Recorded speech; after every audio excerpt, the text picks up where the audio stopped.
John Brown with Collected Development. I wanted my first comic book post to be really meaningful from my personal collection, and not many come close to this issue. Spider-Man Classic number 1 from April of 1993.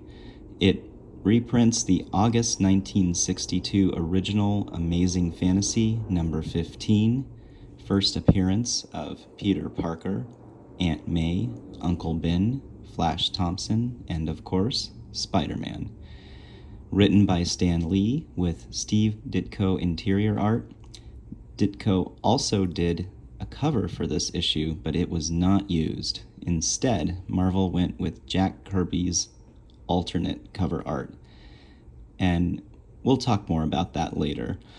This comic book includes the reprinted origin story of Doctor Strange, also by Lee and Ditko, from June of 1963, originally found in Strange Tales number 110. Let me flip through the Strange origin story here while I give you more background. My older brother had comics growing up, and so I read his, and I also knew Spider-Man from pop culture, like his appearances on Electric Company and Spider-Man and His Amazing Friends with Firestar and Iceman. Heck, I even had the Spider-Man ski mask. But this issue is important to me because it marks the first month I specifically went to the newsstand to get my own comic books. I was watching the new X-Men animated series at the time and went to the newsstand specifically to get X-Men comics. I did get Uncanny X-Men 299, which was great, and I also got the Spider-Man Classic issue that day as well. I knew the original origin of how Peter Parker became Spider-Man, but I had never read or seen the original version. You can see this is the newsstand edition because it has the barcode here and does not have a Marvel logo or, say, direct edition on it. Spider-Man Classic had new cover art by up-and-coming Marvel artists at the time, and these artists reinterpreted the old classic covers with a new look that was very 1993 artistically, with a little homage to the original covers and early Marvel style. To be honest, most of the cover art on these issues did not really work compared to the original covers, for me personally. But issue number 1, drawn by artist Tom Lyle, did really pop out at the newsstand. Tom Lyle would also later do Spider-Man issues for Maximum Carnage and the Clone Saga runs. When you open the book and see the first splash page, you already see popular Flash Thompson in the foreground and Peter Parker in the background. On the second page, you see Uncle Ben and Aunt May happy with Peter at home. And here at the bottom, Parker goes to a science exhibit where he is bitten by a radioactive spider.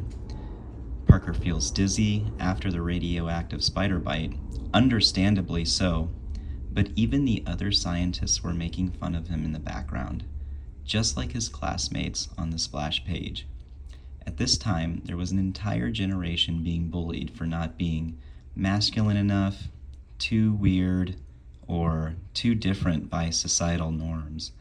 And that generation could immediately relate to this comic book and this character. It's a universal theme everyone understands and happens in every generation, but it is done so well here. I had just moved to a new state and a new school, and I could really identify with his feelings of being on the outside looking in.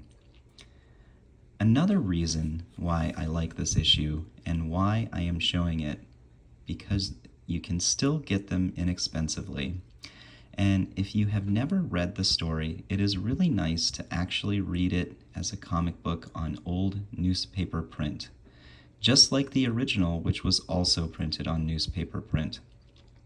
The newer collected omnibus versions or fast mill copies come on glossy paper, and it just does not feel or look the same as the old newspaper print version. Okay, back to the original cover art by Ditko of Amazing Fantasy number 15. That could have been the iconic cover everyone recognizes. I personally think Ditko's original cover is more visually consistent with the pop art colors that Marvel was starting to lean towards at the time, and very classic in its own way. However, I think Kirby's alternate cover, which was ultimately chosen, is just timeless for several reasons. One reason I feel this way is because Kirby's cover has a much more darker look than Ditko's cover, and shows Spider-Man almost bursting through this rundown part of New York City cast in darkness. To me, Spider-Man here is a symbol of light, ready to clean up the dangerous streets, and he is literally swinging through the old city and into the new modern city of the 1960s, which was an era in history where people thought they could change the world, and people were reimagining their cities as a safe place full of possibilities and opportunities for all. Over time, this cover never loses its edge because Spider-Man has a lot of darkness and struggle in his own background, just like the background of Amazing Fantasy number 15. So, in a way, the cover represents Spidey's own life of countless loss and the despair he has suffered through the comic book series itself as it documents his life story. Even today, when you look at this original cover, it reflects the arduous road Spider-Man has traveled by choosing to be a superhero and going on the moral road and the sacrifices it has caused. And yet, all the while, he still manages to shine through it all with hope and to tell a good bad joke to a supervillain he is just about to take down for the count. There is a total of 16 Spider-Man classic issues, and with these 16, you get an introduction to one of the greatest runs of villain first appearances ever created in comic book history.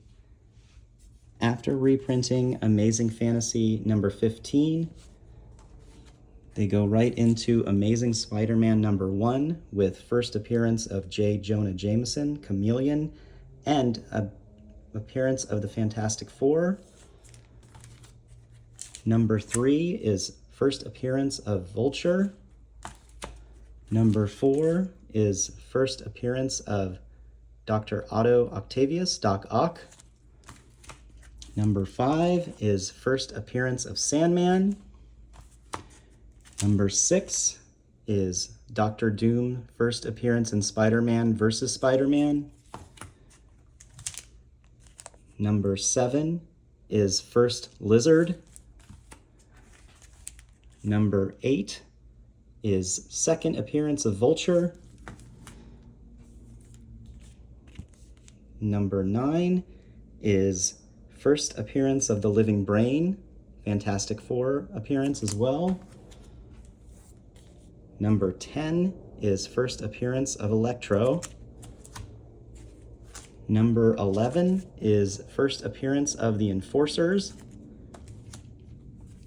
Number 12 is second appearance of Doc Ock. Two-part series with Doc Ock unmasking Parker in front of J. Jonah Jameson. Number 14 is first appearance of Mysterio. Number 15 is first appearance of Green Goblin. And last issue of Spider-Man Classic, issue 16, is first appearance of Kraven the Hunter. These issues were just so amazing for me to pick up each month as a kid and pretend it was 1962 to 1963, where I was waiting for the next issue each month because every story was new to me at that time. Thank you for tuning in, and this is John Brown with Collected Development. Collect what you love. Be interesting to yourself.